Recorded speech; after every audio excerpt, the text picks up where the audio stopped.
Hello, Clown Fiesta podcast listeners. Blue Jay here. I got J and T with me. We got episode 22 of the Clown Fiesta podcast, and it's actually our last official episode of 2020. I say official, but maybe there's a better term for that. Maybe just, I guess, scheduled. What I'm trying to say basically is that we do plan to continue to do off-season episodes. We just don't know exactly when they're going to be, and so we will get into things just in a second. But I just wanted to let everyone know that we don't know when to tell you guys episodes will be. So make sure that you are following us on Twitter, and we will let you guys know when episodes come out. There's also a chance that if like a bunch of news drops tonight, maybe there's a chance we do an episode tomorrow. So please hit the notification bell and subscribe and all that fancy stuff to make sure that you get our content when it does come out. And let's focus on this week's episode, though, for now.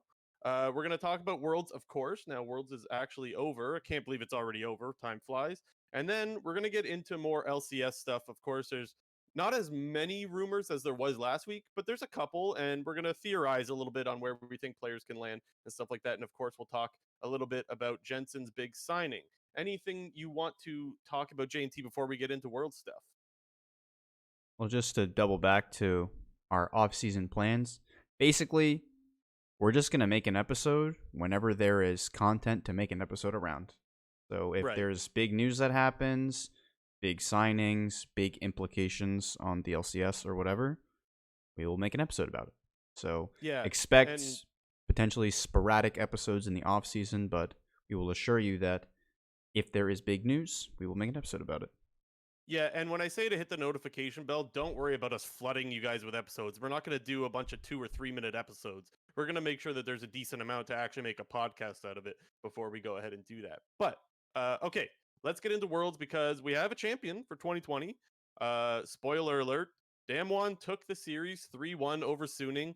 It was a really good series. Like, it was so fun to watch, and I was really happy because I would say that this series was definitely it the hype was worthy, let's say. And I would say that that's not the case every year. Like the last couple of years, we've seen some sweeps. This was a series that actually seemed very competitive in just about every game. Maybe not the fourth one, but almost every game. And so I think it was really fun to watch. And you saw the best players in the world perform like they were the best players in the world. Would you agree? Yeah, definitely. It was very good to have a competitive final. Not to say that the other finals weren't super competitive, but as you did mention, they were a little bit stompy the previous 2 years, being 3-0 sweeps, and it was Mm-hmm. really nice to see all 4 games very close and competitive. Minus the fourth game, I guess, was a little bit one-sided towards DAMWON, but for the majority of the series, it was a very good series. Yeah, especially game 1 and 2. 1 and 2 were so hype. Like I don't know. It never felt like the game was over until it was over, you know? Yeah. So that's one thing that you really want to see in a final. You want to see it be competitive the whole time. You don't want to see any absolute stomps. And definitely game 1 and 2 absolutely delivered. Where do you want to start? I think both junglers were insane. You want to start with the jungle? Yeah, this world has kind of been about playing around the jungler. We're seeing a lot of I guess we saw a lot of carry oriented jungle play with the Graves, with the Nidalee, with the Kindred. Basically, the world's meta was about playing around your jungler. And more often than not, the team that was the team that was better at playing around their jungler and knew the correct timings of like shoving your wave and going to help your jungler, knowing early wave rotations to help your jungler at crab or getting pressure for dragon spawns. Like we really saw that in this series. I think it was really fantastic how we were kind of able to see both sides, and specifically in the differences of how they like to play around the jungler and how they like to utilize the jungler. We saw Canyon playing a super carry oriented style, whereas SOFM kind of did a more supportive style, but at the same time, his team was playing around him. Maybe he just wasn't necessarily the person dealing all the damage, but it was super exciting to watch. The Rengar in game 2, where SOFM did this tank Rengar build, was super, super interesting. It was a great counter into the Evelynn. But yeah, the jungle play was really fun to watch. Yeah, and you know what I thought was really interesting? So we've seen Canyon stomp all worlds long, like he continued to do so, but it was like he was stomping without making SOFM look bad. You know what I'm saying? Yeah. Like every other time he's made the jungler look so bad, but this was a game where like even though he was absolutely styling, so was SOFM. No pun intended, by the way, on the style of me. But anyway, Yeah, both junglers looked really good, and I think that if you are a jungler, this was a series that you would absolutely love to watch more than once. You mentioned the flexibility that we saw out of SOFM. This guy could do everything, man. Like he actually could do everything, and play so many different styles and play them effectively. Even though it is a jungle meta where lanes play around their jungle, it feels like they're playing around SOFM, yet he's still giving them the resources in one way or another. That's what it felt like. And specifically, Suning played really well to their top side in the games that they had chances to win. Um, I want to highlight his Shen jungle, and what else? There was another pick that I really wanted to highlight, and it's not coming to me. Da, da, da. Oh yeah, the Rengar that you mentioned. Yeah. Oh, Like, yeah. who the hell is playing tank Rengar, Mhm. and how are they making it work? And we saw this earlier. We saw the tank Lee Sin earlier in the tournament as well. Just really loved his gameplay, but then he transformed his advantages into advantages in the top lane, and we really saw Bin go absolutely insane. And of course, I gotta highlight the Fiora. That game was so fun, and we saw Fiora earlier in the tournament, right? We saw it with Nuguri. It didn't look so good last week. 070. Um, yeah. However, this time it absolutely popped off. Bin got a pentakill, and I was thinking to myself, does it get any better than getting a Fiora pentakill at Worlds Finals? I don't know if it really does. I guess winning the tournament would be little bit better. But anyways, just a lot of props to Bin as well.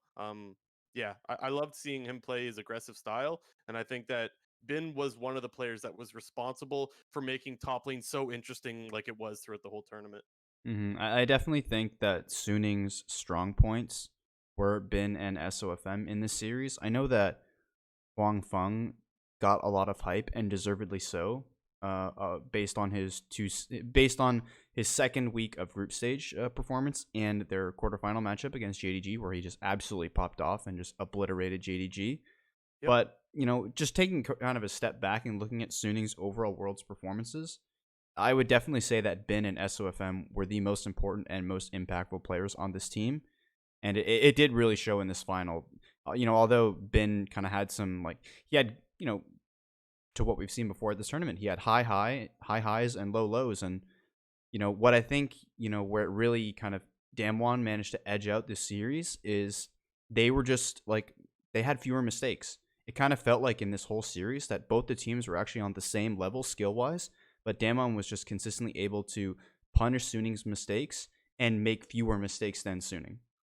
And we talked about it last week going into the series that I think I remember saying if Suning is to win, they need to play topside, and they did. They absolutely played topside, and you felt the shift. In to me, it shifted in Game 3 when Bin was on Jax and he couldn't do much against Nuguri's Kennen. That's where the series really shifted to me. Once Damwon figured out how to shut down top lane and shut down Bin, that's when the series really felt like it was over, and that's what happened in Game 3. And you got to give so much credit to Nuguri. He was able to play the Kennen, he played the Ornn. You could tell that you could put this guy on anything and he will perform, and that's what Nuguri did. And I think that he was a huge reason as to why they were able to shut down Suning and ultimately take the championship. Yeah, Kennen is just such a good answer into Jax, being able to use your E to speed yourself up out of the Jax E, use your ultimate to prevent any Jax diving onto your own team.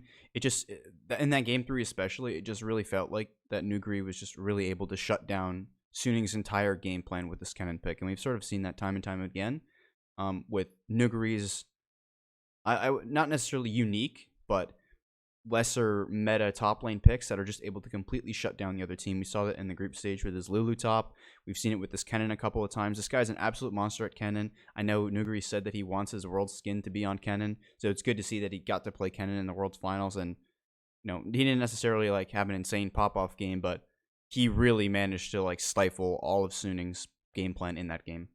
Yeah, it's so fitting, eh? Like if he does go with the Kennen skin, I mean that's something we'll have to wait and see. But yeah, if we're gonna give all this credit to SOFM for being flexible, I think the credit also needs to go to Nuguri because he was absolutely flexible. You just mentioned all the different picks that he performed with, and he was an absolute solid rock in the top lane, and we got to see a lot of different things from him. Another player that I really wanted to highlight is Angel. I thought that there was so many nice plays out of him. Like I think it was, oh Jesus. Uh Game 3, I believe. game 3, there was DAMWON is very far ahead, by the way. They're smashing this game, and the only chance that Suning has to get back in the game is to find a pick. And Angel goes absolutely nuts on the Akali. He splits, he pressures the Baron properly, whereas he's able to split up DAMWON's champions. And that's exactly what you want to do when you want to be if you're an assassin, you want to split them up so you can assassinate one player without getting popped yourself. And that was something that he managed to do, and they managed to get themselves right back into the game. I think they got Baron right after it, and this was a game where they were down 5K at 15 minutes. And the reason why it's so important for me to highlight this is because not very many teams find a way to come back against DAMWON when you're down 5,000 gold at 15 minutes. And to me, that was all Angel and his Akali. His Akali was great all tournament long. And so it's something that I really needed to highlight. Absolute monster. Unfortunately, he couldn't get the victory, but I think he actually did play like a world-class mid laner. So props to him for that. Yeah, it kind of seemed that like the further in we got into the tournament, the more comfortable Angel kind of got like within his play and within his champion pool. Early on in the group stage, we saw a lot of like Twisted Fate and Galio and Zoe from him, which wasn't necessarily performing super well, but he wasn't necessarily performing really bad.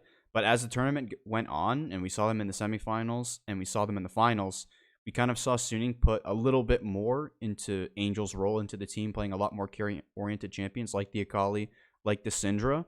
And I think he actually did a really good job. And, he did as good of a job as you can do against Showmaker in the mid lane. Yeah, for sure. That's the other thing too, right? You're not going up against an average mid laner. You're going up against The maybe the best world's mid best laner mid in laner the right world, now. I would say. So yeah, and the other thing too is that like Akali is a risky pick. Like that is a pick where you are either going to look really bad or really good. And I think that every time he played it, he looked really good. And like you mentioned, against a very good mid laner. So yeah, I can't give enough props to him. However, I do want to talk about the bot lane a little bit because to me, and I don't know if other people felt this way, but I wasn't that impressed with either bot lane, honestly. You mentioned how Huan Feng looked a little bit worse. I totally agree, and I don't think it was just him. I think that Sword Art looked a little bit worse as well. And then there was specifically in Game 4, they drafted the Caitlyn Pantheon for DAMWON. So Ghost and Beryl were on Caitlyn Pantheon into the Aphelios Leona. This is a lane that should get absolutely smashed. And to be fair, they were smashing this lane to start off the game. And then they got a little bit careless and got picked off in lane and gave up a couple of kills to Wan Feng and Sword Art, which to me was just like sloppy gameplay. Like there's no reason to lose any of your advantage after you're already shoving in, constantly getting plates. And so yeah, to me, nothing really special out of the bot lanes. I actually felt like both bot lanes kind of maybe underperformed is a little bit extreme, but definitely didn't perform to the level of mid, jungle, and top for both teams. Yeah, I mean, like I wouldn't say that the bot lanes underperformed. I think both of the bot lanes for both of these teams, they had like some really high highs in this tournament, like Huang Feng in the second phase of group stage and in the quarterfinals, like I was just mentioning before. And I feel like that kind of did elevate everyone's opinion of him at the time, and everyone kind of was holding him to the standard of being a super insane player. But like you got to think about it. Like in the semifinals, he didn't have the best performance, but he was going up against Jackie Love. And in this finals, he didn't have the best performance, but he's going up against Ghost and Beryl, one of the most consistent bot laners at the tournament, and the best team in DAMWON. So I wouldn't say that either of these bot lanes underperformed. I think it was more back to normal, I guess I would say. One thing I was really impressed though with DAMWON was Beryl's roaming. I mean, it's always been so good. True. He's just always, well, when I was talking about earlier and sort of playing around your jungler and playing around your team with the map, like Beryl and Ghost do such a great job of finding the proper timings on roams from shoving your wave or base timings and going elsewhere on the map. Countless times this series, we saw Beryl, they would shove a wave around level 4, level 5, and we'd see Beryl in the top lane, level 4, playing the Braum, playing the Pantheon. I think Beryl did a really great job, not necessarily in lane, but playing around the map and helping out his team wherever, because it's been more like their bot lane style. Ghost and Beryl aren't these carry-oriented players that need to dominate their lane, although they did do that against G2 and completely smash them. This was just kind of what DAMWON does. They have a No, pretty you're consistent bot absolutely lane right. with their wave shoving, and Beryl goes out and just helps the team, and they did their job, and yeah, the rest of DAMWON was just able to beat them elsewhere, and that's what was needed. Yeah, no, you're totally right when it comes specifically to Barrel and roaming. And honestly, I was actually surprised that he was able to get the Pantheon as often as he did. I noticed Suning prioritizing the Thresh ban over the Pantheon ban, which to me just didn't really make a lot of sense. Honestly, especially if you're going to take away the Leona, like now you've really like once you take the Leona and you ban the Pantheon, you've really hit Barrel where like that's not where Barrel wants to be. You would have to force him on a lower tier engage and roaming support now, I think that he would go on the Alistair. But I think the Alistair is a subpar pick in comparison to the Pantheon, and I think that would have been a definite worth ban. If you put him on either the Alistair or the Thresh, I think that your team is in a much better place than giving him that Pantheon, which we've seen him be so effective on time and time again. But again, they left it up, and I think they definitely got punished for it. But even with that said, you can't take away any credit to Barrow. The guy was a beast. He roamed like a beast, and he absolutely shit on Suning and gave them a championship. So props to him for that. Yeah, it just felt like I kind of mentioned this before, but like Damwon, they're just so hard to beat. They're fighting, their team fighting and pressure in the mid and late game is just so good. Like, even though we did see Suning kind of make game 3 very competitive while falling behind 5,000 gold, just when it came to like absolute late game and clutch decision making, there's nobody better than Damwon at doing it. We constantly see them winning these fights around objectives, maybe like even in 4v5s if someone's getting picked off, or just their ability to control objectives and play around their strengths and power points in the late game is just so good. And I don't know, it'd be like I really do think that this Damwon is the best team in the world and they won this tournament. And I think if you were to play it out any number of times, Damwon wins.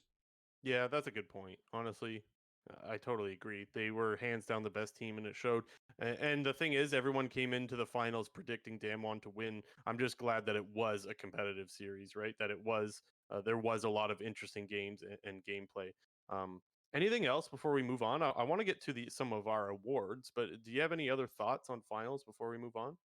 Um, no, not really. Okay, It was a so great final.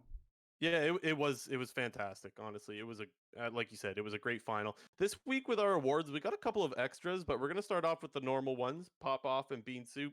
Uh, who do you got popping off? Well, not a specific player, but my pop Okay, off was that it was a competitive final.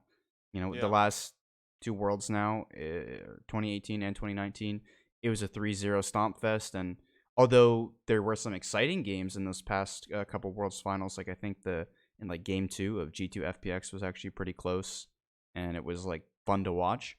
But when you take a look at it, like Jesus Christ, FPX smashed G2 and IG just smashed Fnatic. But we actually had a very competitive series. I not necessarily that the series could have gone either way, because I do think DAMWON, like I said, was the best team at the tournament and did deserve to win. But Suning definitely put up a very, very strong fight, and I think they were the second best team. And I don't know, when one plays two, it's always great. man. Okay, this series I actually forgot to mention this. It literally had me jumping out of my seat. Like it was actually that crazy.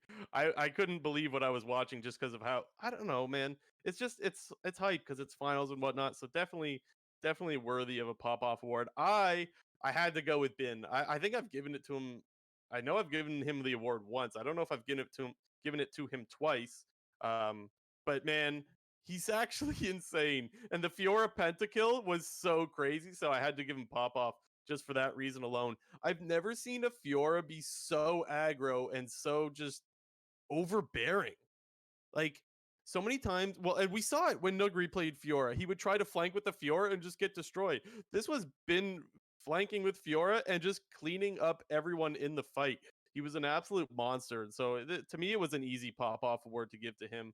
Um, One thing about that Fiora game, which like I was just looking back on a couple of the games before we started the episode, but one thing I noted in that game specifically was that like Damwon didn't have any heal cutting. They had a single Bramble Vest on the Ornn, yeah. and Fiora is not hitting Ornn in the team fights. Fiora is diving backline. So I don't know. I kind of thought it was a bit weird that Damwon built zero heal cutting into this double lifesteal Conqueror Fiora. So they got Boris diffed a little bit. So here's what I'll say about that, and I still think you're right, but I'm gonna play devil's advocate here. Um, you have to get heal reduction for sure. So I agree with you. but maybe the thought process was this is a Fiora. The Fiora is going to try to split push, and so we'll answer the split push with the Ornn, who has healed reduction. Maybe that's their thought process. They're thinking there's no way this Fiora tries to team fight because Fiora is a split push champion. Again, just playing devil's advocate because you can't just rely on that.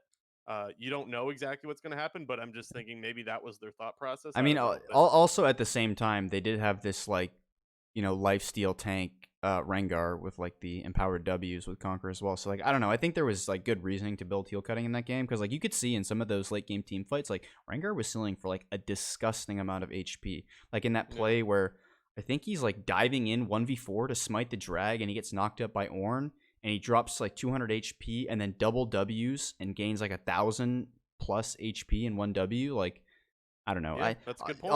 Like, you need to buy heal cutting that game.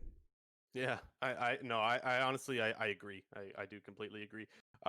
Bean Soup. Who do you got given, or what do you got for your Bean Soup award? I got Eastern time zones as my Bean Soup. I like, although the World's Final was very exciting, I was struggling to stay awake. I fell asleep. I didn't see any of Game 3. Like, I just fell asleep, and I had, like, my friends who I was watching the game with, like, they were literally, like, phoning me to wake me up in between games or, like, if I would fall asleep. Because, like, there were times in Game 2 where, like, I would, like, nod off, and, like, I had my friend phone me to wake my ass back up, and then Game 3 happened, and I just slept through the whole game.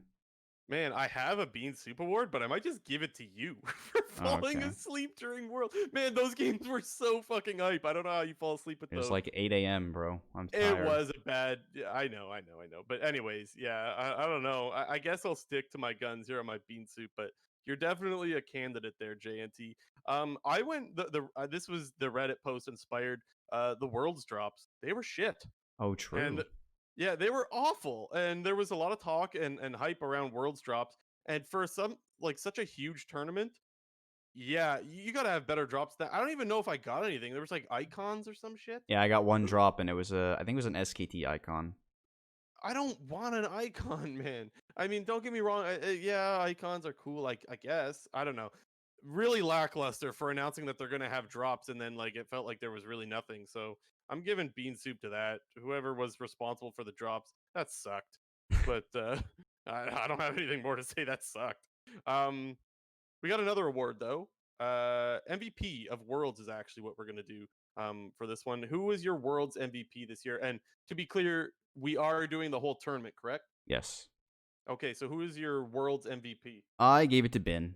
I know you just gave him your pop off in his losing effort in the finals, but again, I sort of mentioned this before, but if you go back and take a look at Suning's whole performance at Worlds, I think that Bin and SOFM were Suning's best players, despite Huang Feng's, very pop off moments, kind of in the middle.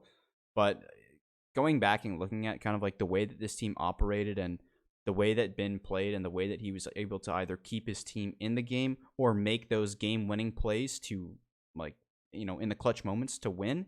Like, you just got to go back and look at Bin. Like, there was that Irelia, oh man, I don't remember who they were playing, but he had an Irelia in group stage where he was like against the Jace, right? I don't know. He was just smurfing the whole enemy team. He got like 2 kills in a 1v4. You had his tiebreaker game against G2 where he just blew up Caps and Perks with 2 barrels to win the game for them.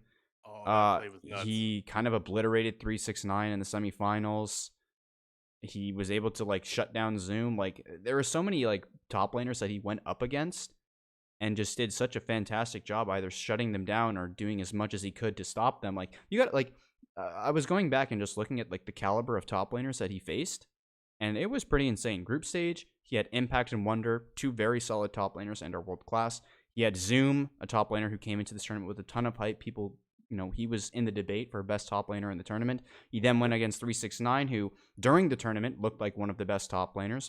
I'd dub him like the most consistent top laner, and who had like a bunch of champion pool picks, and he completely destroyed him. And then he had a very good series against Nuguri. And you're selling me here, man. Dude, he like true. He just like he passed every single test that was put in front of him, and in the final did his damnedest to try to win. I will say there was some times that he kind of blundered and like overextended. I Oh remember yeah, for that sure. GP game. Yeah, yeah. The GP game, like even though he had that amazing play, like the only reason that they had a chance of losing that game was because of his overextending. So little mistakes like that are reasons why I actually didn't even consider him as MVP. But all those things you said, I actually kind of like. I probably should have considered him a little bit more. You really did sell me on that. I'll give that to you, JNT. But for me, it was between two guys. It was between SOFM and Canyon. I can't believe that both of us are actually going with a Suning player. I went SOFM. I can't believe that both of us are not going with a DAMWON player. But for me, it was SOFM just because of his ability to play so many different styles and absolutely style on them. Again, no pun intended. He was insane. And even though so was Canyon, the thing is, I don't want to take points away from Canyon for playing so much Graves because, look, if Graves is up and that's your best champion, you're going to play it, right? But I do think you do need to give extra points to SOFM for playing whatever his team needs. And I think that's where he edged out just a little bit better for me. So I gave it to SOFM because he could play absolutely anything and play it really, really well. It didn't matter what style was needed from him, he would do it and perform on it. So for me, he was the MVP. I'm so excited to watch the LPL next year because of this player. You never know what he's going to bring out. And even though I think Canyon played probably just as good as SOFM, I just don't think that the champion pool is as wide. And so I gave a few extra points to SOFM. So MVP SOFM Yeah, for me. for all like the Damwon players, like we don't want people to get the idea that Damwon players weren't worthy of like tournament MVP. Yeah. At least in my opinion, it was just more that like everybody on Damwon just played so good, and like there nobody on Damwon like needed to pop off for like the team to win the game. It was like all the players just played at a solid level, and they're just such an insane team that no matter what, they're gonna win the game. It's not like with all these other teams, like with Suning, like you kind of needed someone to pop off. You needed Huangfeng to pop off. You needed Bin to pop off. You needed SOFM to pop off. But it just felt Yeah. like with Damwon, like as long as they're in it at least even, like what's to go wrong? Like everything's gonna be fine here. Damwon's gonna win. They're gonna win through their amazing mid to late game objective and team fighting. Like I don't know, it's just how I felt. Like you didn't need someone on Damwon to be fives. You didn't need a Bin Fiora performance on Damwon. You didn't need that like SOFM Rengar performance for Damwon to win the game. It just they didn't Because need to everyone on pop the team off. was Yeah. so good. Yeah, it's true. It's a really good point. Yeah, no, I couldn't agree more. Dade Award. So again, just for people who don't know what the Dade Award, I know we kind of referenced it in a previous episode, but it's kind of just the player who underperformed the most compared to their expectations coming in, and it's a reference to 2014 Worlds. Dade was a mid laner for Samsung Blue, who was like lauded as the best player in the tournament and kind of shit to bed. Yeah, and now every year it's always an Yeah, it's unofficial an award, of unofficial course. award. It's always like, could you imagine if they actually gave out that? That'd be, That'd be so BM. Like, but oh my god. anyways, I think we're gonna have the same one here. Who did you give the No, Dade Award? I have a different one. You went somewhere else? Okay, go Yeah, for it. I gave it to Knight. Okay. I kind of we kind of talked about this in a previous episode, and maybe it's just not that like it was actually Knight's fault for kind of top esports failures, or it was his team's ability to not like play up to a consistent level where Knight's able to pop off.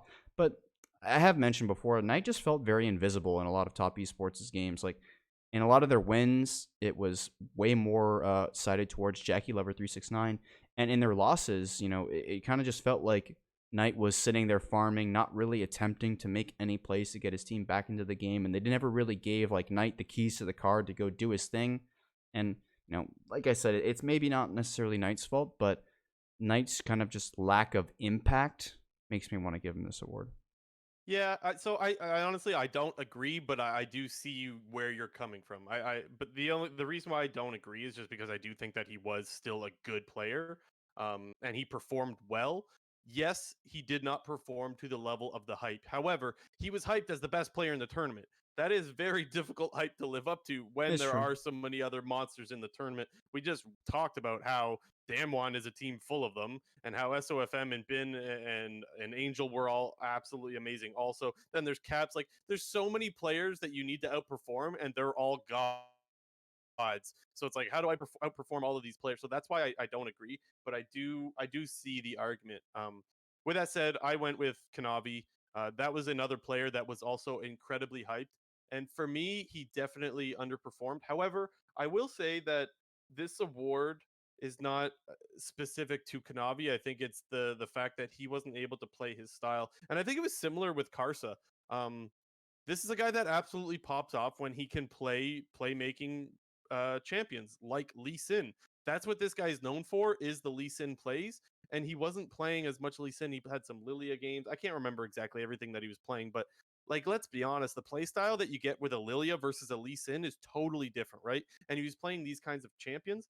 And we saw, like I said, we saw it with Karsa. As soon as Karsa got on the Lee Sin, he was absolutely insane, and we never really got to see that out of Kanavi. And I think that's one of the things that hurt them. Every year there's this conversation that comes up of, should we play meta or should we play our style? And it usually leans towards the play your style is usually the answer most people give. And I think that this year they tried to play more meta than their style, and I think it hurt them. And I think that's why we didn't see Kanavi live up to the hype. He seemed, you talked about Knight being invisible. Kanavi felt very invisible, and he's a jungler, right? Jungle in this tournament was so important. And yeah, like I said, he felt invisible to me. And so yeah, it was an easy pick for me to give him the Dade award. Yeah, I kind of felt like it was like Kanavi got utilized poorly. Like we don't exactly know if that's like Kanavi's choice or if it's the team's choice to put him on Lilia or these kind of less aggressive champions. But from what we saw I in think the we need to chalk it up to both, yeah, honestly. No, you can like never it's know. both. So you got to assume it's Yeah. yeah, correct. But like you were saying, this guy is just an absolute monster on these aggressive early game champions like the Lee Sin, his most played and best champion in the LPL Summer 2020 season. And I kind of wish that once JDG went down 2-1 in that series against Suning, they just put Kanavi on the Lee Sin and say, hey bro, do your thing. Because like you said, we saw that from Karsa when they went 2-0 down to Fnatic. And they're like, okay, well, let's get Karsa back on the Lee Sin. Let's try to get something going in the early game, and let's try to take the series back. And it kind of felt like that, JDG didn't really like switch up their play style when things started going poorly. Yeah, and to be honest, I really, really want to see Kanavi have another shot next year. I want to see him come back and be able to play his style and play that Lee Sin. I just want to see it once because I feel so confident that he'll perform on it. And I want to highlight, again, obviously these awards are not official, but last year the Dade Award probably went to a certain player named Nuggery, who really underperformed last year. And we saw what he did this year after coming back a second time. He absolutely styled the whole tournament. And so I kind of want to see Kanavi get that second chance as well to redeem himself next year. But I mean, only time will tell, right? If that's possible. Mm-hmm. Yeah. I think that's it for awards, right? Yep. Okay, let's talk about worlds in general. Let's start off with the strength of each region. There's always this discussion of what region is the strongest, and usually we're only talking about the four major regions. And the only consensus that it comes up time and time again is that LCS is number 4 of the four major regions. Give me your quick little thoughts on what your power rankings are, if you will, of each region. Yeah, I guess for me, I'll start at the bottom, but NA's at the bottom, obviously.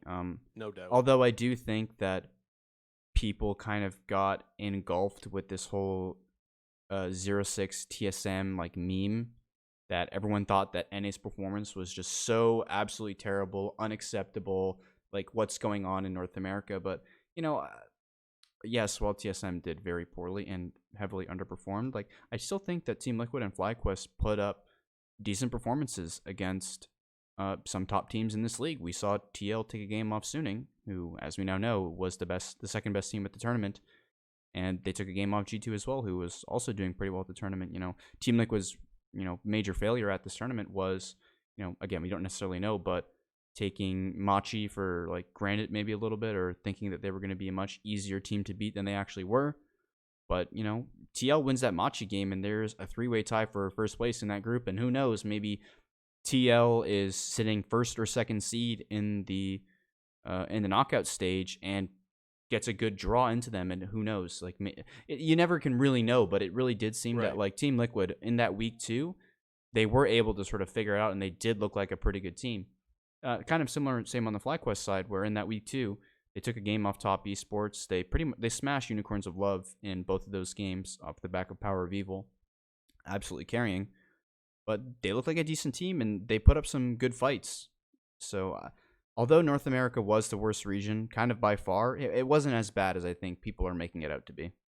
Yeah, I totally agree, and I think one of the reasons for it is because it's TSM, right? Like when you think of North America, TSM is North America's team. Like that is the team with the most fans, and it is the most talked about org from the LCS. And so when the team like that, like TSM, goes 0-6, that is going to be the focus. But you're totally right. Like North America did not do that bad. And it would intrigue me to know what the fan perception would be had it been TSM that went 3-3 and if FlyQuest went 0-6. Because FlyQuest is not this org that people talk about a lot, especially from the North America, especially around the world, but even in the North American scene, it's not that popular of a team. So if FlyQuest is the one that goes 0-6 and TSM goes 3-3, I wonder if the discussion is different and it's, oh, you know what, maybe NA did actually okay at Worlds this year. You know what I'm saying? I would be really interested to see what the feeling is from North American fans.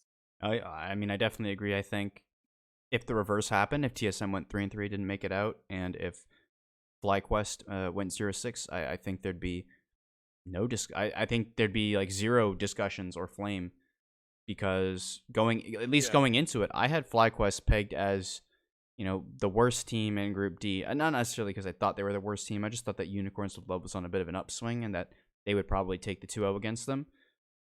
But yeah, I mean, it's just because like the expectations going in were so just completely like wrong on TSM. Everybody thought that this TSM team actually had a chance to make it out of the group and potentially contend with Fnatic and LGD and take some games off them. I think everyone kind of had everyone was under the impression that Gen G was going to finish first in that group, but it was kind Yeah. of like where is 2, 3, and 4 going to end up? And God, TSM just looked so bad, and people just kind of focused in on TSM's poor performances and kind of just like made the whole talk about TSM, even though they're only 1/3 of the teams representing NA, and they actually did pretty well. Yeah, no, I completely agree. And then next up, I think we would both have the LEC third. Would that be correct? Yep, that'd be correct. Yeah, so the LEC, honestly, I think last year there was talks about the LEC being one of the best regions in the world, and I think it was more warranted last year. I think I've mentioned this before. I've mentioned it many times that I think Fnatic and G2 of 2019 are way better than the 2020 versions of those teams, and my opinion on that hasn't changed. And I think those teams looking a little bit worse this year, especially their 3 and 4th seed, looking also really, really bad. I think that the LEC is definitely a third. It feels like there's definitely a gap between the LEC and the LPL and LCK. Yeah, definitely agree that LEC is third, and they kind of are, at least in terms of this year. There was a decent gap between the LEC and the LPL and LCK, where you could argue in 2018 and 2019, the gap wasn't very big, and you could also argue that Europe was ahead of Korea in those previous 2 years. But Mhm. one thing I will disagree with you on is despite Fnatic's poor, regular season performances, I do think that this current Fnatic roster was better than their 2019 version. I think, Really? Okay. yeah, because mainly just because of the way that Selfmade and Reckless were performing, and Hillsang, I guess, to add to that. I think all three of those players were playing at their absolute peak, and it's just that Reckless just seems to get better and better, year over year. Like people like there's this whole like idea that as players get older, their skills are going to deteriorate, they're not going to be as good, but it just seems that like Reckless is kind of breaking that like stigma of Yeah. with a player getting older. He's just getting better and better. Like I guess to make some like this is kind of a bad comparison, but I'm gonna make it anyway. Like Tom Brady, like he's fucking old as fuck. What is he, 43 now, and he's playing on a new team, and he's still looking better. Especially, he's definitely looking better than he was the previous year. And I'm very excited for Fnatic moving on in 2021 to see how they kind of there's rumors of how they're going to switch up their roster, but specifically with Selfmade and Reckless, I want to see them build off of their really strong performances at the 2020 World Championship and see if they can reach higher heights with any roster upgrades. Yeah, I'm really interested to see what Europe does for next year as well, because I think that this was a really disappointing Worlds performance from them. And I think all the shade was thrown at the LCS, but I don't think the LEC or LEC fans should feel much better than the LCS fans, honestly. Um, for me, after that, I actually had the LPL second. I know there's a lot of people that would say they would still put the LPL first, and I want to talk about how we define the best region in the world, because if we're talking about the depth that a region has, I think I would put the LPL first. But if we're talking about the teams that we see at Worlds, which is where I like to go with it, I like to put LCK above the LPL right now. I think that DRX was kind of uh maybe not given enough credit. I still think DRX was such a good team, and I think that they had to play against their counterpart being DAMWON.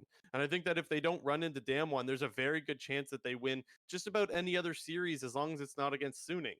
And so I think that it's pretty unfortunate that they had to run into their LCK opponent, because I think DRX was definitely a top team in this tournament, and for that reason I put them above the LPL. Yeah, I'm actually in agreement with you. I do have the LPL as the second best region, and I don't know how I would. I didn't really kind of think about like if you compare the regions as a whole, like all of the LPL teams, the strength of them versus all the LCK teams. I was definitely more just looking at the teams that were sent to Worlds. Yeah. Um, I think it's yeah, better to do it that yeah, way, yeah, no, honestly, and don't I you? and I Yeah. agree.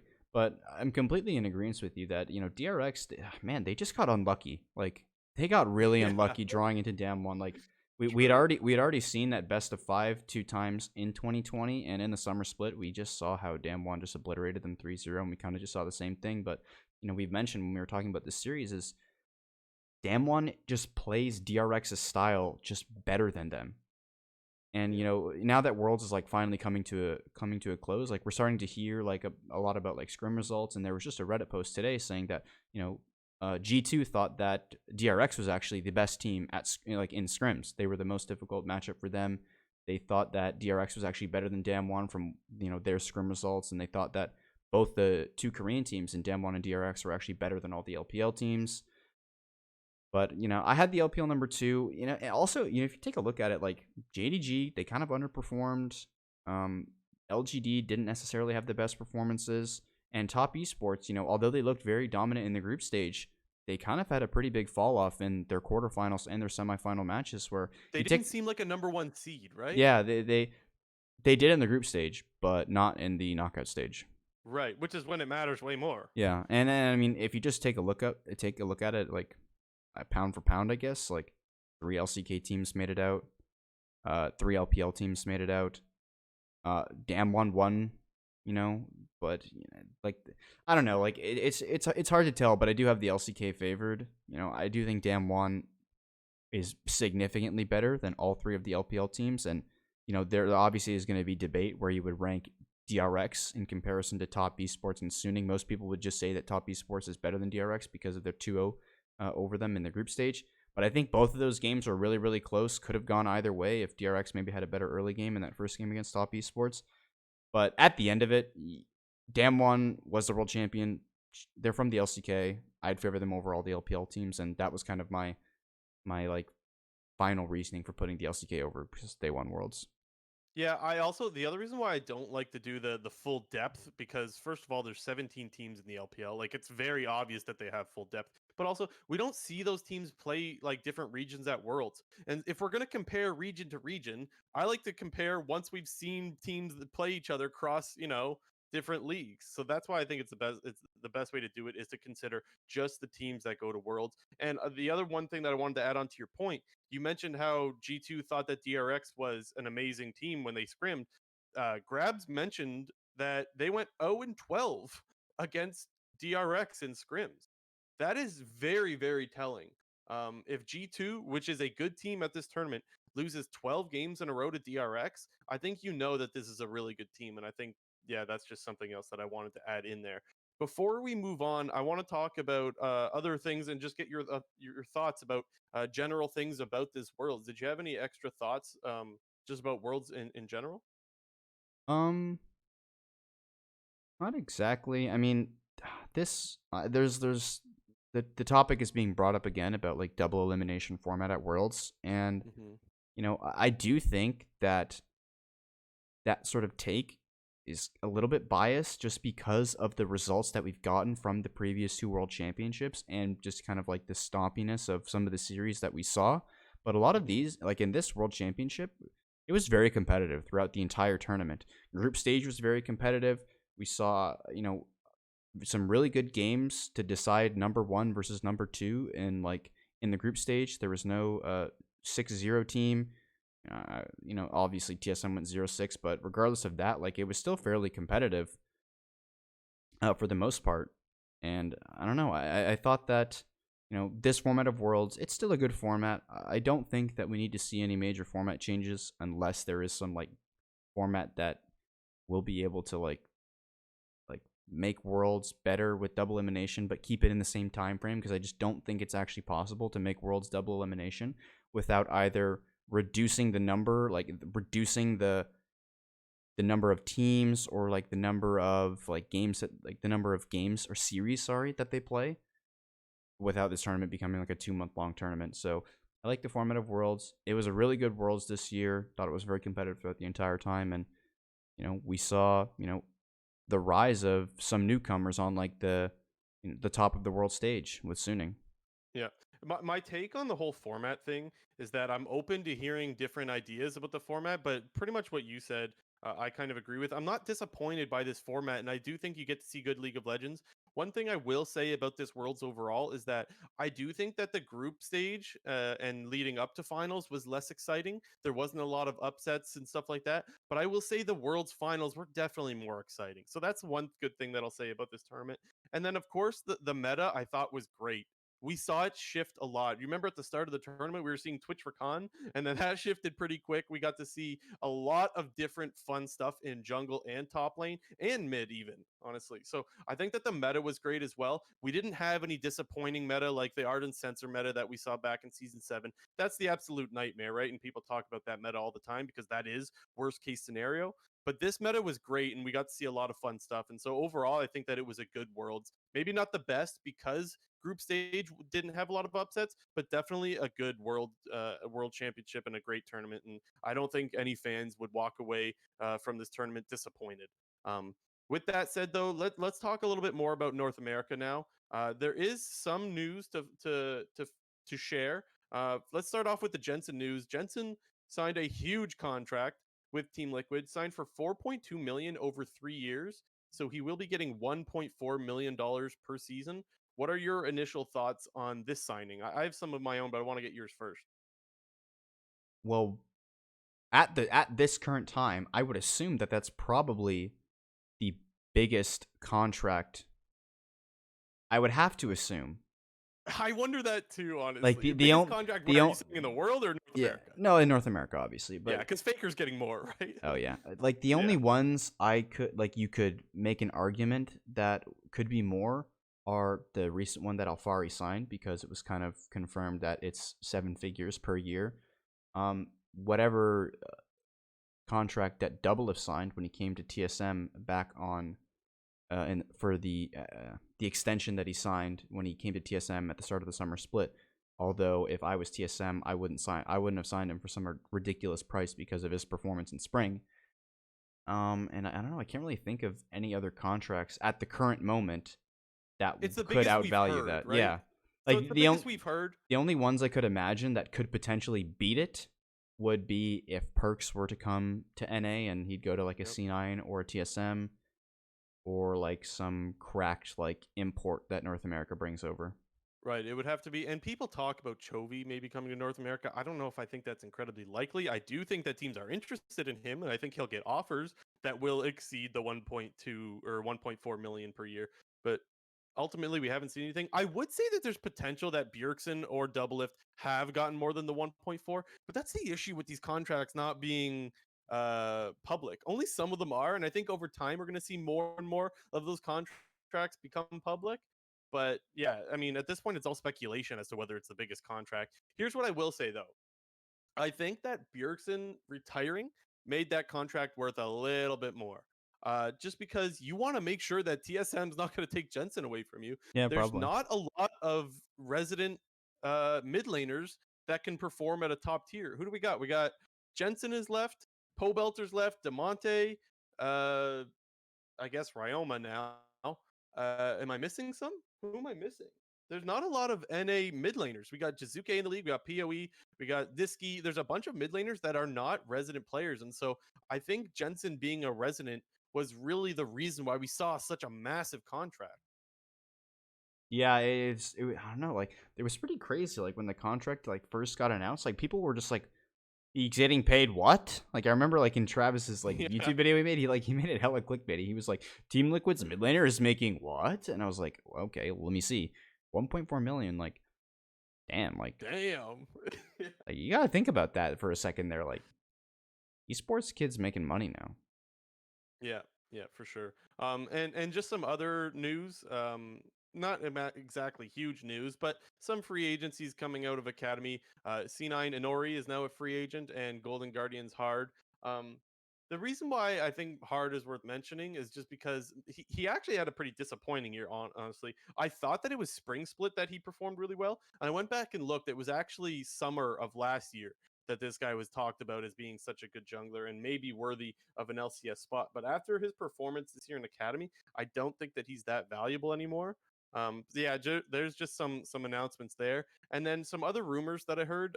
These are from Travis Gafford's stream. He did not make a video about these. I was just listening to his stream and just hearing some things that he had to say, and I thought, even if it's not news, I do want to let people know about some of the things that are being talked about.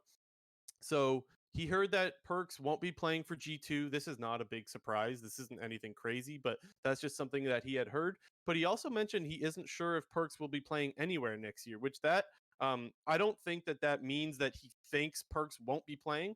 I just think that it's something that he's probably considered, but I do definitely think Perks will be playing next year. Another thing that he mentioned is that he still hears that there is still a bidding war for Licorice between 3 or 4 teams. He has not heard CLG in that list.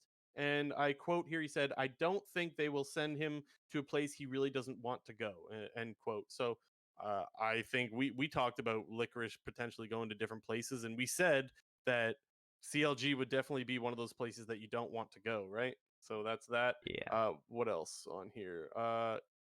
Someone in his chat asking about Chovy. This was a weird quote, but I quote, he says, Chovy is definitely not going to EG. That's not a huge surprise, but still something nonetheless. It sounds like that means EG was maybe interested in him. I don't know. That's also speculation. And the last thing that he said was, I believe Golden Guardians is in the running for the bidding war for Licorice. So yeah, so it looks like Licorice could be heading to Golden Guardians. But I mean, that's something that we kind of knew was a possibility, anyways.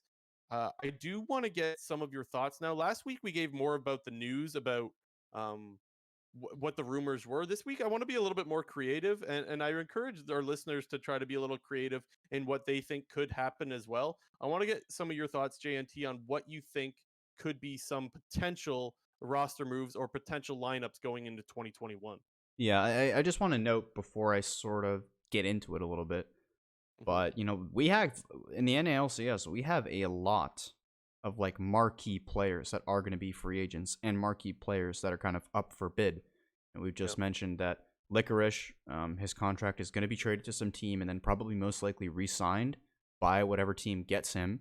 And you could argue whether he's one or two in the top lane, but he's definitely, yeah, everyone will consider that he is a top 2 top laner in the league and is a top laner that can perform internationally. And like beyond that, we have Johnson and FBI, who are both up for bid, it seems to be. Maybe not FBI as much, but definitely Johnson. But the way that free agency is going to work, it's going to be really interesting to see, what teams are able to scoop up these super valuable players and then what teams are kind of left with the remains. Because we kind of see that, very often.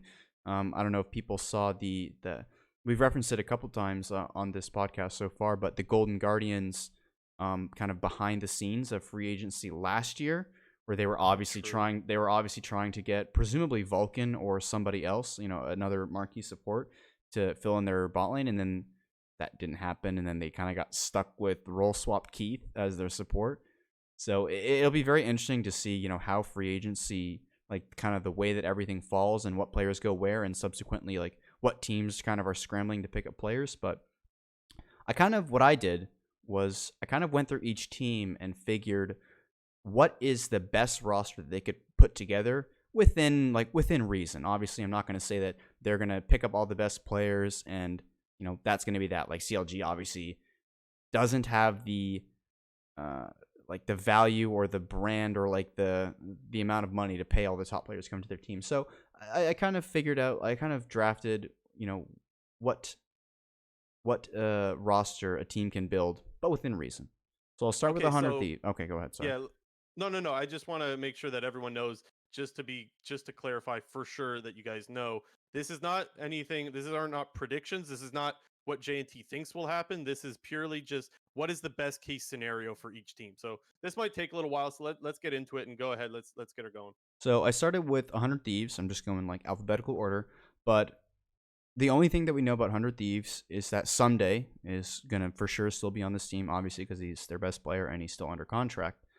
But for best case scenario for 100 Thieves, I have Sunday in the top lane. And one thing to note about Sunday is he now will be considered a North American resident because he has played 4 years in the league. He originally came to the LCS with Dignitas in Season 7, then moved over to 100 Thieves in Season 8. So it's been 4 years. He's a resident now. Sunday top lane, Broxa jungle, Power of Evil mid lane.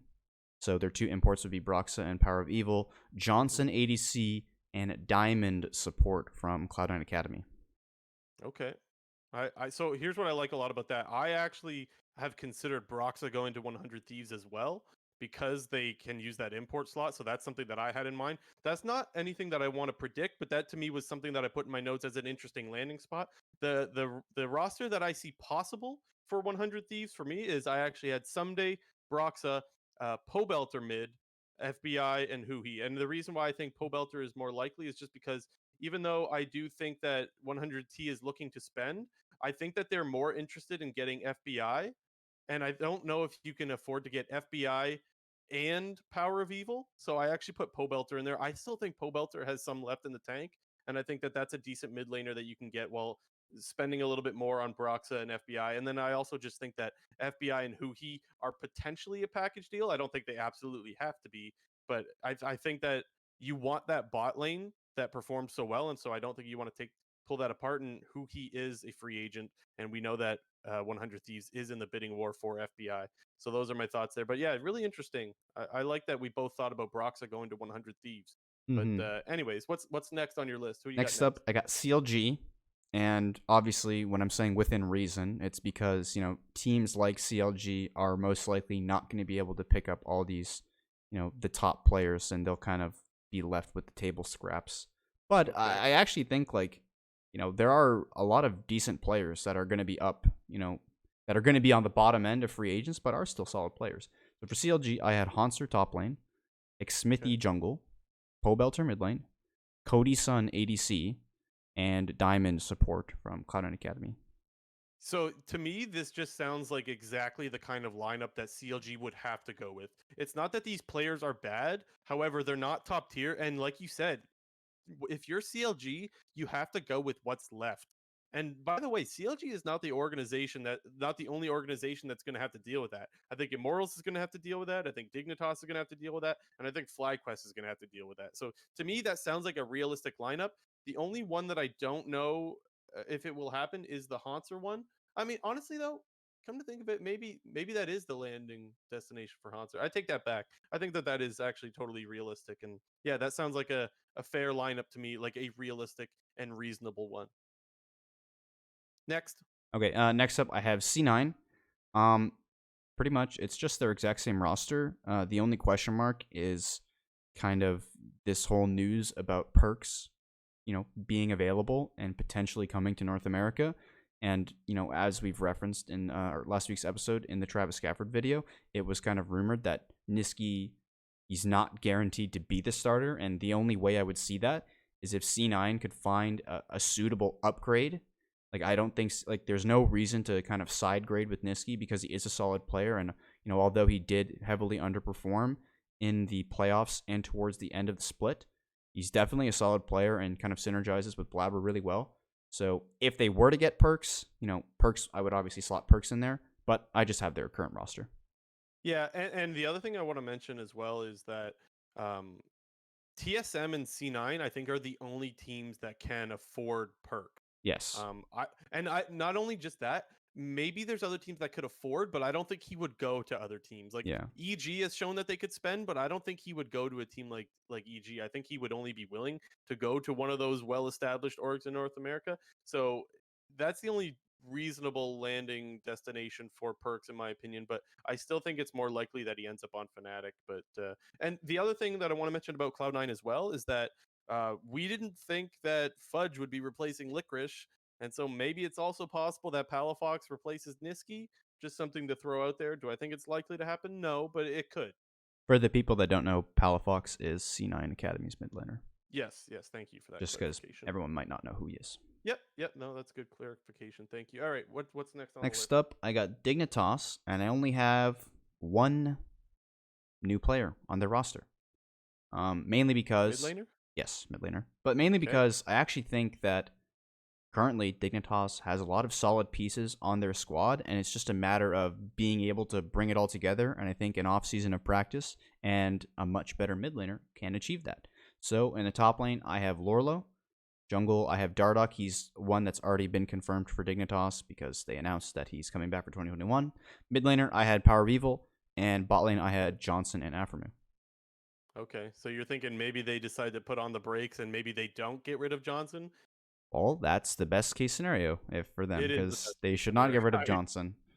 Yeah. However, I don't think that's going to happen. But yeah, no, you're right. That is the best case scenario. And who knows? Maybe they do decide, look, this is a mistake. We shouldn't shop this guy, or maybe they're not getting enough money for Please, him. They want. Dignitas, don't do it. I know, man. Anyways, we could harp on that all day. The other thing is, you know what? I will meme them all year long if they get rid of this player and they're struggling, and I see Johnson popping off somewhere. I'm just gonna look at Dignitas and be like, well, it's your own fault. But I also did hear some people say this was just Twitch chat, so take that with a grain of salt. But some people were saying that Sneaky was denying that he was going to Dignitas, and I don't know if that's true or not. Maybe some people have seen that on Sneaky's stream. I haven't seen any clips of it, but just something to keep in mind. Um, yeah, I don't know. Twitch chat isn't the most reliable source, but anyways, that's what the rumor was that Sneaky would potentially be playing for Dignitas. Who knows? But yeah, no, that roster seems interesting. I don't think PoE will go to Dignitas though. You That's know, the only thing I that I don't think don't so see either. happening. But if They're they stuck if in this yeah, situation where it's they have weird. Froggen and Phoenix, right, last year, and neither one of them was that great. I think Phoenix was definitely better, but Yeah. yeah, they're stuck in this scenario where they really badly need a mid laner, Yeah, and I just feel like Dignitas isn't at the top of the list for where players want to go. yeah, the thing with Dignitas is I feel like a lot of their decision making is going to hinge on the decision to either keep or get rid of Johnson. Because again, like for whatever reason, if you get rid of Johnson, like hopefully, I mean, I'm trying to look at the positives if you were to get rid of Johnson, but they might kind of use that influx of cash to push another big signing, similar to what they did with Hooney when they got rid of Vulcan. Fuck, it was terrible. But like, it might be a similar thing to that. Maybe they're gonna get rid of Johnson to sign two good players, like with the money that they get from him. I don't know, but I really do hope that Dignitas keeps a lot of their roster that they have right now and is able to find an upgrade at mid laner. Best case scenario would be Power of Evil, but I think there are other options like Pobelter that could be available and are good players. Okay. All right. Yeah. Let's go. Let's go next. What's next on the list? So next up we have EG. I have Hooney in the top lane because I'm pretty sure it's confirmed that Hooney's going to be I starting think for they're going that to keep team. him too. I feel pretty Yeah. confident Hooney will be their top laner. What else? Jungle Sven Skaren. Yep. Mid laner, I know I've said it a bunch, but Power of Evil. Yeah, this guy could go anywhere, right? Yeah, he's very good. And bot lane, I have FBI and Huhi, as Okay. EG are one of the rumored teams to be in the running for FBI. Yeah, no, there's so much that could happen with this EG squad, especially because they showed last year that they're definitely willing to spend. My prediction for EG is a little bit different. I actually think that they're gonna. So I've said this before that I think Power of Evil and Ignar are going to go as a package deal. I think they want to play together. They've shown multiple times. They've made it to Worlds multiple times as teammates. And so I think that there's a good chance that that happens. Now, I don't think that's guaranteed. There is definitely a possibility that they split and go in different directions, but I think that there's a good chance that that's where I have them going. Is evil geniuses. I think that Power of Evil and Ignar will go, and then I think that they're going to be the ones to win out on Johnson just because they've shown that they have really deep pockets. And I think that you would have Johnson Ignar. I think that would be a very exciting bot lane. You would have PoE in the mid lane, and then you would have obviously, like you said, Huni and Svenskeren. And I think if that is their lineup, I think that that's a definite contender next year and a team that you can't take lightly. Yep. Although I do kind of want to say on the other hand is EG kind of they feel like they're in the weird spot where I feel like they could end up on the very good side of things, and they get FBI or they get Johnson, they get Ignar, they get Power People, they get a bunch of good players. But I do also see the world where they lose out on the bidding war for Johnson FBI. They lose out on Power People, they lose out on Ignar, and they could be one of those teams that do get stuck with kind of subpar players. Yeah, it's really like we don't know what the budgets are and the stuff behind the scenes. It really is who can pay the most for Johnson, and that's why I think he's going to go to EG because my guess is that that's the team that's going to be able to win the bidding war. But yeah, there's so many teams that want him, and again, if we don't know what they're willing to spend, it's too hard to predict. But yeah, anyways. Okay, next up we have FlyQuest, and kind of sad, but the rumors are that the majority of this roster is going to completely blow up. Currently, the rumor is that Santorin is going to be joining Team Liquid, and that's kind of based off the original rumors being that they're going to get Alfari and Santorin in tandem to keep Jensen, and that was going to be their roster moving forward. Those rumors about Alfari have turned out to be true. Jensen staying is also true, so here I'm kind of working under the assumption that Santorin is 100% gone, but we are trying to look at the best case scenario for things. So, best case scenario for FlyQuest is in the top lane, I have one of either Licorice or Impact. Because basically the way that I see it is Licorice is your top laner number one, and then Impact is your number two. And in a lot of these top lane situations, them both being NA residents, either one of those two works. And I think they're both at that level where they're not, obviously one's better than the other, but they're both really good. So I'm kind of mushing them together. So top lane, Licorice, Impact, jungle, Broxa, mid laner, Demonte, ADC, Wild Turtle, support, Ignar. So I have them keeping Wild Turtle, Ignar, but they gain Demonte, Broxa, and Licorice Impact. Yeah, okay, I could see that lineup. I where I don't see it happening is actually in the top lane. I think they're more likely to keep solo than they are to get Impact or Licorice. I definitely think the Impact one is possible. I don't think the Licorice one is. I think I don't that think so either, but FlyQuest hasn't shown us before that they're really willing to spend that much. And maybe they are now after they've made a Worlds run. Maybe they feel like the best thing for their organization is to spend now and come back with another year where they're competitive. So maybe that's the case, but I don't see it happening. I think you could afford Impact more than you could Licorice. So that's why I think the Impact one is more likely. But I think they're happy with Solo. And I think that Solo's a guy that you can afford. And so I think that that's likely. I don't think they'll be able to afford to keep Ignar though. I think um, because we hear that that roster is blowing up. I think a really important piece from that team is Ignar, and I think too many people are going to offer too much to get Ignar. So I think they're going to end up getting stuck with. And stuck with is maybe a strong word, but like some of the lower tier supports, that being like Zazel or Smoothie, I think could be possible destinations for those players. I also wouldn't be surprised if, like you said, if they keep Wild Turtle. I think that that's a guy that not too many teams absolutely need Turtle, and he had a pretty good performance. I think he's affordable, so that seems to make sense. And I honestly think that there's also a chance that Xmithy goes to this lineup. I think that he's another guy that is good. You don't have to pay too much for him, and he's a player that will be kind of left over, so to speak. mm-hmm. So I think that that's a possibility as well. All right, next up we got Golden Guardians, top laner. Like I said, I've kind of mushed these two together, but Licorice or Impact. Golden Guardians is rumored to be in the bidding war for Licorice, and after the Team Liquid Alfari news, I think that they are, in my opinion, actually the front runner to get him. So I have Licorice or Impact, jungle, closer, mid laner, Pobelter, and bot lane staying the same with FBI and Hui. I feel like Golden Guardians is more likely to keep Demonte than to go the Pobelter route. If they That's can, fair. that is. I don't remember exactly what his contract is. Maybe his contract is up and somebody else takes Demonte. Totally possible, but I think that they're going to keep Demonte. Honestly, I think that Pobelter is I don't think he's bad by any means. I do still think he belongs in the LCS, but I think that if I'm an LCS team right now, I want Demonte more than I want Pobelter, and they've already got him on their team, or at least they just had him. So I think that that's more likely. My prediction for top lane when it comes to Golden Guardians is I think that's where Broken Blade is going to go. I think that I've mentioned before how I think that he would probably really want to play with closer. And so that is definitely where I think he's going to go. I don't think that they're that in need of Licorice. I think Broken Blade is not that far behind Licorice. And I think that I have Licorice going to TSM because I think the bidding war would be for I think more people will pay more for Licorice, and I think TSM has the cash to get Licorice. And I also think that TSM is trying to get an import in the mid lane. And to persuade that import to come to your team, I think that you want to have the top tier top laner. And so you might have to pay more for Licorice to persuade whatever that mid laner is to come to your team as well, if that makes any sense. So I actually think Licorice is going to play for TSM, and I think Broken Blade is going to go over to Golden Guardian. My That's reasoning for putting Golden Guardians as the favorite for Licorice is because, like you kind of just said, I do think that TSM is going to try to go all out for a very strong mid laner, whether that be within North America, like a Power of Evil, or whether that be, I don't know, somebody in Europe, maybe somebody in Korea, but a very strong mid laner.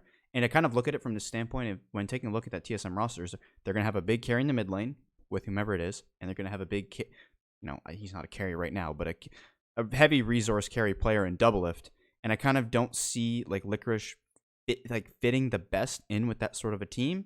I would that's kind of more the impact role, just in terms yeah. of being like a weak side, no resource top laner. You go do your thing, and we'll win the rest of the map. You know what I mean? So it's just more that I think stylistically, impact might be a better fit there. But again, that is all dependent on their pickups in the offseason. Yeah. So I actually, on that point, I don't think TSM will go for impact just because we saw what happens in the LCS playoffs. Like that was exactly how TSM won. They exposed top laners that only played tanks. And impact, I'm sorry, but he's been labeled that way for a good reason. He is good on tanks, but doesn't really play a lot more than that, and hasn't really shown that he can perform on carry top laners. He's had some good Mordekaiser games, but that's not enough to me, and I don't think TSM is going to want him that bad. I don't think that they'll pay for impact. I think that I think Licorice is the guy that they want, but I mean, we'll see. It is possible. Um, what else we got? I Uh, forget what team are we talking about. We're talking about Golden Guardians. Yeah, we just finished Golden Guardians, but we kind of went into TSM a little bit. But next up, I have Immortals, and I don't know. For me, this is the team that I have no clue what is going to happen. It kind of Yeah, like they kind of started off on a weird note with them saying that they're not going to pick up Xmithy's uh, team option on his contract, which both of us thought was very, very interesting, considering that like he's a solid veteran player that does have a lot of value on a team, and their decision to not keep him definitely kind of weird. And we now kind of it's rumored, not official, that Giotto, former Schalke and Origin head coach, will be joining this team to be the head coach, kind of slash GM, because he's been labeled as the person that's gonna really help build this Immortals roster. So they're also in the category of team where I have kind of like picking up the scraps. But I could see this team going in any direction, whether they pick up a bunch of veterans, whether they try out some young players, or whether they like import some, like they import two European players from the LEC because like of his relations with players in the LEC. Like I have no clue. so there has been word, and I'm trying to remember where I heard this. This is also just a rumor, obviously, because nothing is official yet. But I had heard that they're looking to rebuild. So I don't think that, and I also heard that they're looking to go after some OPL players. Oh, And okay. so I think that there's a good chance that this team ends up with either King or Lost as their AD carry. That's something that I could definitely see. I don't know where they're going to go for as far as a jungler goes, but I think that they're going to look towards an Australian jungle as well. Maybe that's Babip. I don't know. And then I also think that they're maybe considering keeping Hakuho, but I think that Apollo will definitely be out, I believe. And I don't know what they're going to do for their top lane. I don't know if Alorum is sticking around. I know that they want to keep Insanity. I don't know if they want to keep Insanity in Academy or if they want to give him a shot to be a starter. But yeah, I totally see where you're coming from. Predicting Immortals is very difficult, especially as a team that has kind of leaned towards the rebuilding process, because rebuilding could mean a lot of different scenarios, right? So it is really difficult to predict Yeah, the Immortals so squad. the roster that I did come up with, I have two versions of it. Mainly that's because I kind of see Alorem and Insanity as a bit of a package deal. Like Okay. you either roll with them and you try to mold them into good players, or you kind of just shove them both back in academy and see if they get better to then bring in potentially in summer if they go an OPL route and it fails. So I have two versions of the roster. The first one does include Alorem and Insanity, and this is what I would consider like your if you're going to keep it North American, this would be like the team that you would sort of build around and hope to get something out of these young players. So I have Alorem top lane, Contracts jungle, Insanity mid lane, Wild Turtle ADC, and Hakuho support. And then the other version that I had was new different top lane or different mid laner is I had Lorlo top lane and Demonte mid lane. Okay. Yeah, no, that's interesting. I still think Lorlo should get another shot, man. I don't care if it's with Dignitas. I don't care if it's with a lower tier team, G or Immortals. I see him getting a shot. I do think he's definitely improved since the last time we saw him in the LCS, and I think it would be nice to see that as well. And yeah, no, that lineup sounds like it is possible.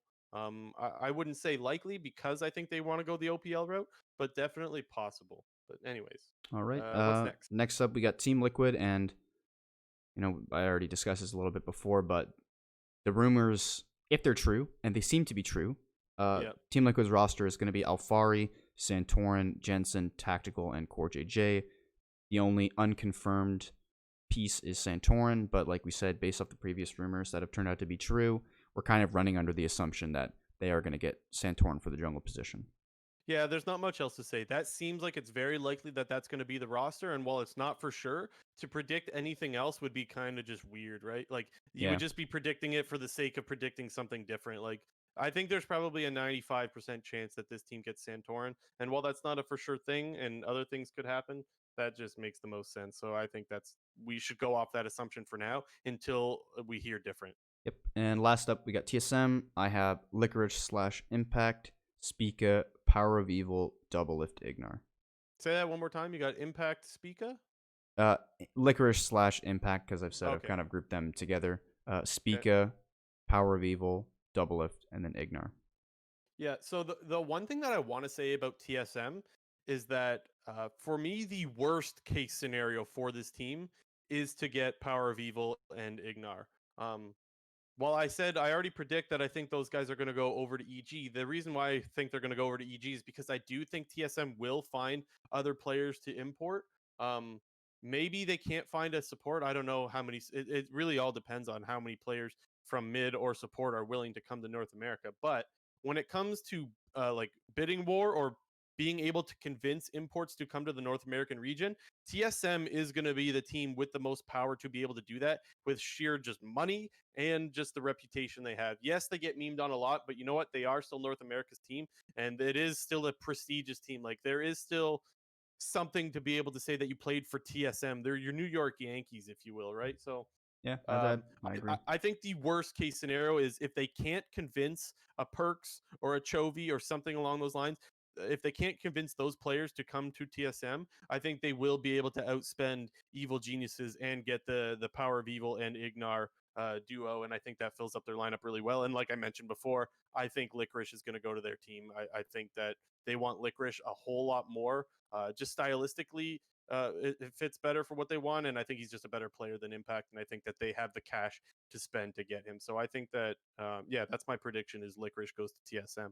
Yeah, the thing that makes this offseason so exciting is because there's so many contracts that are expiring, and unlike previous seasons, there are basically normally in each offseason there's maybe one player that's kind of up for bid. Last year it was Vulcan, and there's been other players in previous years, but this year we have three marquee players that are up for bid, and all teams, if they can, should be bidding on these players. And this will definitely be the most exciting offseason. We really have to see how these rosters play out, because there could be some like huge waves in terms of like how people view and rank these teams. because even taking a look like at just some of these rosters we've created, like if EG is able to land Power of Evil, Ignar, and one of either FBI or Johnson, like that's a really insane team. You're taking one of the best parts of Evil Geniuses and Sven Skaren, keeping him, and you're adding three other players who are all pro level players onto this team. Because the problem that EG kind of faced was their uncertainty at mid laner and their underperforming bot lane, with their top and jungle actually playing pretty well. So I think this offseason, the rosters that get produced can really make some big waves in this upcoming season.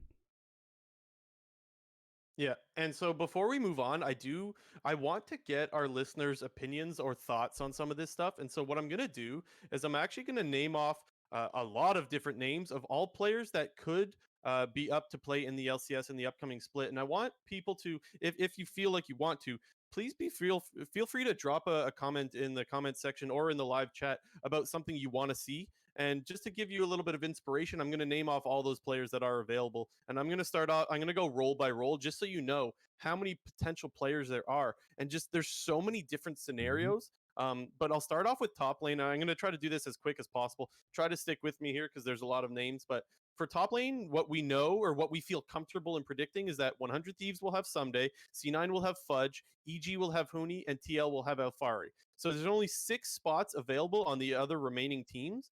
And here's some notable players that could fill in those roles: Ruin, Licorice, Lorlo, Viper, Kumo, Solo, Haunter, Alorum, Impact, Broken Blade, and Dokla. These are all guys that have played in the LCS at one point or another and showed that they can play at the LCS level. There is way more than 6 names in that list, and there's only 6 spots left available in the top lane conversation. So do think about that. Next up, we got Jungle. For the jungle, the only things that I feel comfortable saying is that TSM has Spica, which isn't even for sure. TL has Santorin. Evil Geniuses have Svenskeren, C9 Blabber, Golden Guardians Closer, and Dignitas Dardoch. And so there are only 4 open spots for jungler. Now listen to all of these junglers that are still left available.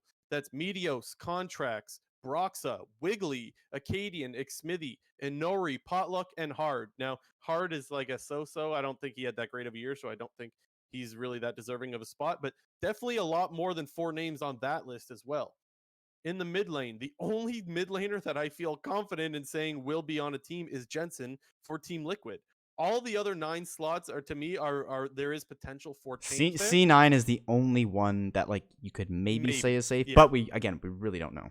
But I have him on the list here. If you want to shove him in another spot and you think that there is potential that Niski goes somewhere else, please leave it in the comment section. I want to hear your guys' thoughts. Anyways, the list of mid laners is Ryoma, Niski, Palafox, Pobelter, Froggen, Phoenix, Jizuke, Golden Glue, PoE, Demonte, Insanity, and Perks, maybe?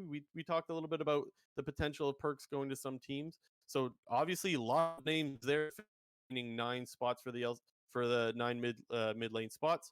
And then in the ADC conversation, I only feel confident predicting TL and C9. C9 being Sven, and Tactical going for TL. So there's 8 spots remaining, and there's been a lot of different AD carries that have interest in playing in the LCS.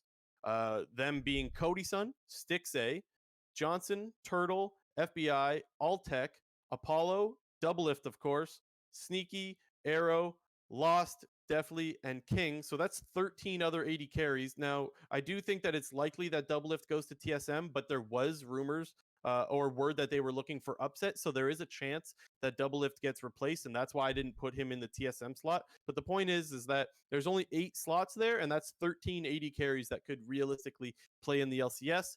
And the last spot, of course, is support. The only ones that I feel comfortable predicting would be Cloud9, Dignitas, and TL with Vulcan, Afro, and Core JJ respectively. And that leaves us with these supports, that being Stunt, Smoothie, JJ, Zazel, Ignar, Huhi, Big, Hakuho, Treats, Biofrost, and Diamond. So that's 11 other supports to only fill in with the 7 slots that are left. So yeah, please do give us your thoughts, guys. If you do have them, I would be really interested. And who knows, if anybody predicts any of these outcomes, we definitely will bring it up in a future episode. I want to see what you guys think. So if you feel comfortable, please leave some stuff in the comment section. And yeah, thank you for being Yeah. active in that. Anything else as far as predictions or off season stuff, JNT, before we move on to quick news and round out the show? As you just mentioned, there are a lot of spots available and a lot of players. There are a That's a couple, long list of yeah, players. there Yeah. are a couple names which I would throw out of that list right away. Okay. Yeah, that's fair. From what I can remember, Ruin top lane, nope. I don't think he'll be getting picked up by any LCS starting team. Yep. Wiggly, I don't think that guy's got another chance. I think Stunt is out as Oh well. yeah, he was gonna be one of my other ones. I don't remember exactly. I think you mentioned Big as Big. well. I don't think that's Yeah. gonna happen. You mentioned Potluck. I don't see him starting on a team. For anything, stay in academy, see if he can improve. I don't Yep. remember any other players, but those were like the big couple ones where I was like, yeah, I don't think they don't got a shot. Yeah. Well, I But wouldn't say they don't have a nonetheless, shot. there's still a ton of players available. Yes, absolutely. And I just wanted to give the full, the biggest list I could give, even Yeah, if yeah, there is a small possibility. I wanted to give that option to our listeners to think if there is something that they think they see, then yeah, go for it. yeah, yeah. Yeah, nothing else for me on this. So let's move on to some quick news and fill our listeners in on some of the things that have happened over the last little week. Where do you want to start? Did you mention Inori already earlier when we started about NA or no? I did. Yes, I Okay. did Well, about like he's a free agent. yeah, I Did just I was have I him on just my list? I don't know. I didn't. Oh, I did have him in my jungle list. Okay, I did. okay. I just didn't remember if you mentioned it at the start when we were talking about like the Jensen stuff. Pretty much any of the C9 Academy players, like if you win back-to-back Academy splits, I think teams are going to be interested. So I Yeah. think pretty much anyone on those rosters should be in conversation for maybe being on an LCS team. So, yeah. Again, I don't. Did you mention? Okay.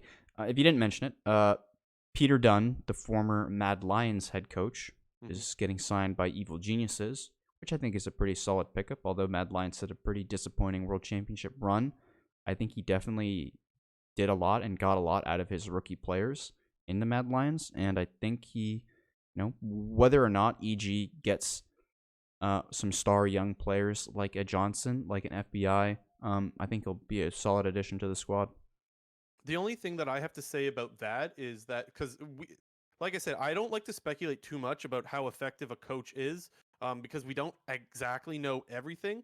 But I will say that we do know that there is a lot of talk in North America about the lack of good, solid coaches, and usually Europe does have a fair bit of good coaches, or at least that's what we hear. So I do think that it's a plus for the LCS that we're getting some of the European coaches to come over. So that's pretty cool. Um,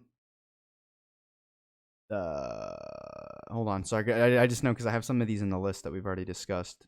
Yeah, no problem. Um, Hard. I know you put him in the list of available Yep. jungle players, but he's officially a free agent, no longer with Golden Guardians.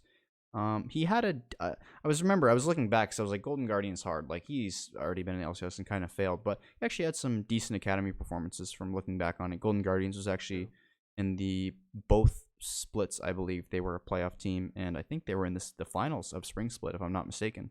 He had a much better 2019 than 2020. I'll say that. And I do remember there was talk about him potentially being an LCS jungler, but I would say that their performance, like Golden Guardians Academy's performance, in 2020 wasn't as impressive as it was in 2019. And so there's potential that his stock may have fallen a little bit, but yeah. All right. Next up, fairly recent news. Frost Curran, LEC caster slash on air talent. Her contract with Riot is up. Um, doesn't necessarily mean that she will no longer be on a broadcast. Just means that her contract is up, and we'll have to see if she either kind of rejoins Riot on a full time basis, or she kind of Or if she goes goes. independent. Yeah, if she goes on like the independent kind of Shocks slash Ovly kind of route where they just do their own thing. Although Shock still does do a lot of LEC content. Yeah, that seems to be the norm. Is like once you're really well known and Freelance, that's everyone the knows who word. you are, most people go freelance, and That's the word. I guess there's just more money to be made that way. I can't sit here and tell you I understand all of the ins and outs of how that all works, but it's been made pretty clear that you make more as freelance, and so that seems to be the thing. But yeah, that's what I'm guessing she'll probably do. Yep. Next up was a fairly prominent one for North America. Riot Games, will no longer be funding the LCS Players Association. Yeah, this one to me is really interesting. Um, Not so much that specifically, but the fact that there was so much talk about how bad the LCS Players Association was, And there was an interview that Darshan just did with Travis Gafford. We'll have that in the description of the video. It's not, if you're not interested in Players Association stuff, it's not really all that interesting. But for people that really do care about this stuff, I thought that it was really interesting to see the optimism that Darshan has for the Players Association. He seems to me like he is very committed to changing the way people look at this association. And one of the key things that he said, well, there's a couple of key things. One of them was that he said there was a lot of things that they did that they didn't let the public know about. And so if you're not letting the public know that you're doing some of these things, it just seems like the association isn't doing anything whatsoever. And so he says that moving on, he wants to be able to be a little bit more public about some of the things that they do for the players, so that the players do truly understand the value that it has. He also did mention that they're looking to hire someone else to be, I don't remember exactly, an executive or something, basically someone to run the Players Association along with him as he is the president. So that's something that's interesting.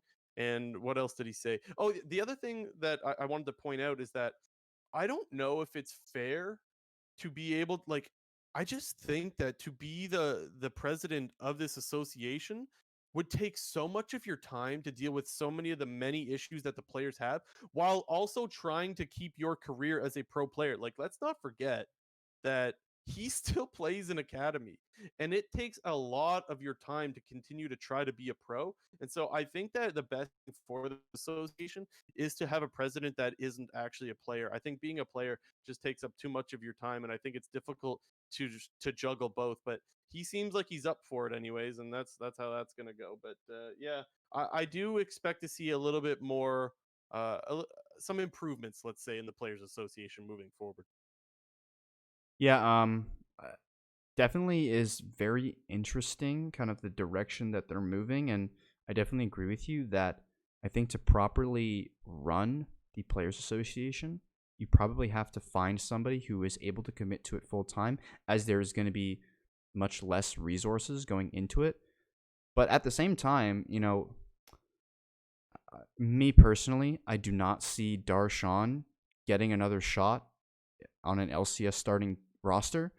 And if I was him and thinking about like his future, like just as a person and for his career as a whole, that's kind of like the perfect role for him to slot into to continue being in esports Yeah. for his future. And again, obviously, I don't know like if does the president of the Players Association make any money? Like, is it a paid role or No, like? no. He said he does. He said in his interview that he does not make money from doing it, but he's very passionate about it, and that's why he wants to continue to be the president. Mind you, they do have like an election that's happening really soon. He thinks in the video he said he thinks that he will be reelected just because there doesn't seem to be anybody else that's as passionate about running the association as he is. But I mean, yeah, I mean, he seems to want Okay. to do it regardless of not being paid for it. Well, basically, my point is though, and if that's true that he's very passionate and he's one of the few people that is willing to take on that role, is you know uh, I would like to see him being a former player taking over that role on a full time basis and Yeah. see what positive change he can make on the league. Yeah, and the other thing too is one of the biggest issues with it, and I don't want to go too much longer on the Players Association, but I think one of the biggest issues is that there's so many players that don't even know what the problems are. Like, they don't even know that there could be a potential fix to some of the problems they have. Like, if you think about like a 19-year-old or like playing League of Legends, he doesn't care. Like, you know what I'm saying? They're just like, Yeah. oh well, this is the way it is. I just play League of Legends for a living, so they don't really think to try to make change because there's so all of their time is put into their craft that it's like put in thought to what could change with the Players Association. That's not their main priority, and I think that's one of the biggest issues that you're going to have with making change in the Players Association. But anyways, I'll leave it at that for my thoughts. Yep. Another fairly recent piece of news. I think it was either this morning or yesterday night. TF Blade, a streamer who was under contract with Team Liquid, is no longer under contract with them. So I don't know. TF Blade, he's been in a lot of controversy, I think you could say, over the last couple of years, Yeah. with his like streaming personality and people kind of he's kind of rubbing people the wrong way with his content and the way that he presents himself. So we'll have to see if he gets picked up by another org. I kind of see TF Blade on the decline in terms of his likability and his popularity. So I wouldn't actually expect a big time org to pick him up. But I don't know. We'll have to see. The thing for me is that even if he's not with TL anymore and maybe he is less valuable, I don't know. I don't follow individual streamers as much as I used to, but I definitely know that he is still a big enough name to be worthy of a contract. And so maybe his contract won't be worth as much as it was with TL, but I still do think that there will be a team that picks him up. I just don't know what team that is going to be. But Yeah. we'll see. Hmm. Maybe no one picks him up. I don't know. And lastly, I think what people, maybe it's not the biggest news, but it was probably the most notable piece of news that happened, is Mr. Beast, the YouTuber. Yes, you heard that correctly. Mr. Mr. Beast, Beast. the guy who counts to 100,000 in front of a camera, or does whatever the hell, whatever challenge he can Lives create. underwater for like a Yeah, day like or some shit. basically, if you don't know who Mr. Beast is, where the fuck you been? Because he's just been dominating YouTube for the last like 2 years. But apparently, he wants to purchase a League of Legends team in the future. Whether that might not necessarily be like within the next year, but it's something that he wants to do and he's really passionate about. I personally, I actually watch a lot of Mr. Beast whenever he like uploads a video. It's normally on the trending page, or I do see it in my sub box, and I usually do watch his videos, but I never actually knew that he was super into League of Legends. The way that the clip kind of came out is it didn't really sound like he played a whole lot of League, but he Yeah, loved, no, it but didn't. but he loved watching the esports side. He did mention that he watches all the international competitions and that he watches a little bit of the NALCS. But pretty interesting to hear that a fairly notable person wants to is very interested and passionate about esports and wants to actually purchase a team. Yeah, he said he wanted to make a world's run, which is just funny. I don't know. So I'm paraphrasing here, but his wording far off from this, and it didn't sell me that he knows what he's talking about. But fortunately, when you're Mr. Beast, you don't need to know what you're talking about because you could just pay someone who knows what they're talking about. But anyway, he said something along the lines of, "Yeah, I just love League of Legends, man. I watch all the MSIs and all the World Championships, and I just watch all the tournaments, and I'm just like." There's That's only not like that. People that watch LCS regularly don't talk like that. Like all the tournaments, like there's not yeah, that yeah, yeah. many. There's not that many tournaments, so it just cut like it sounded a little off. But again, he clearly is interested in getting a team. Now, whether that team is in the LCS isn't for sure. It could be in another region. But he said he wants to make a world's run. And one thing I do know is that he has the cash to do it. And I think that the LCS would be more than happy to have him as a team owner or partial team owner just for the sheer amount of fans that it brings to your league. This guy has such a huge following that the amount of eyes that you get on your league if he is an owner of your team, it's just that's worth it alone. You just obviously he needs to have people that know what they're talking about because to me it definitely doesn't seem like he knows what he's talking about. And I thought it was really funny listening to him say that he wants an LCS org, I guess.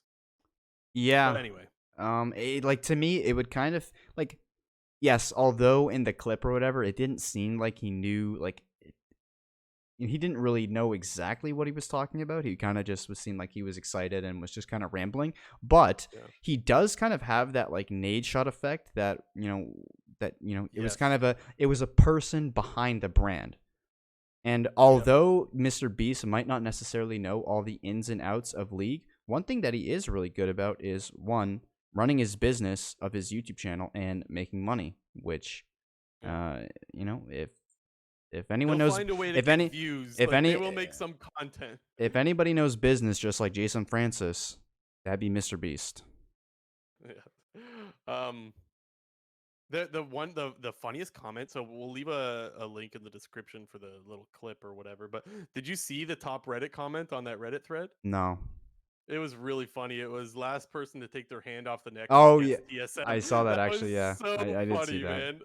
Yeah. So for people that don't know, a lot of his content is last person to take their hand off the car wins the car or whatever, just Or shit the like that. And I house don't know, it's or really funny. whatever. Yeah. Anyways, I don't think that this team will lack in content, and I think that's fair to say. But who knows? I don't think that this is a short term thing. I think that if it were to happen, it would be a 2022 thing. Yeah, But who probably. knows? We'll wait and see. It's not just hey, I want an LCS team, so I get one. It doesn't work that way. It's got to be a lot of due diligence that goes into, but it's definitely noteworthy. So we definitely thought we would share that with you guys. I think that's it for all the quick news, unless you have anything else. No, I think that's it as well. Guys, this has been our last episode, our last official episode, or scheduled or whatever. And again, I mentioned it at the start of the show, but I'm going to mention it again. Please subscribe, hit that follow button, hit that subscribe button, hit the bell, all that crap, because we will make content at some point in the off season. We just don't know when it's going to be, and we promise we're not going to flood you with a bunch of videos. We're only going to make content if there is enough content to make an episode. And this to us, I think it's fair to say that J&T and I are more than happy with the turnout that we've had for our podcast for our first go at it. This was our first split. We're only on episode 22, and even though the episodes have gone so fast, we're really happy with the turnout and the support that we get from you guys. We get around 50 to 100 views per episode, and I think we're more than happy with that. And that's because we have so many of you guys that come back time and time again, and you guys like the video and all that stuff. And I don't know, this is a lot of fun. So it's definitely safe to say that we're going to intend to do this again in 2021 when spring split starts. And yeah, I don't know, it's been awesome, and we can't thank you guys enough. Yeah, shout out to anybody who's ever watched the live show, watched the YouTube video, listened to the audio only version on the various podcasting platforms. And we really appreciate it. Like, Yeah. you may just be listening to us just for our opinions or our thoughts on what goes on in League of Legends, but we really do appreciate all of you who take the time out of your day to listen to us ramble. And we are still absolutely open to hearing your guys' criticism. Like, we are still relatively new to this and we're trying to get better. If there's stuff that you guys think we need to know to improve, feel free to let us know. We are not unapproachable. We want to get better. We want to make the content better for you guys. So please let us know if there's stuff that you want us to talk about, if there's stuff we need to improve on, any of that stuff. As for the episodes, like we said, there's nothing scheduled, right? So we will follow you guys on Twitter as always. Shout outs to our Twitter. Please go follow us at Toominator _. That's TOOMINATOR _ and at BlueJ _GG. Give us a follow on there. We will let you guys know about the episodes. And yeah, thanks again so much for you guys tuning in. Anything else, J&T, before we go? Nah. Nah. Okay, we'll see you guys when we see you guys. This has been episode 22 of the Clown Fiesta podcast. Goodbye. Thanks, guys.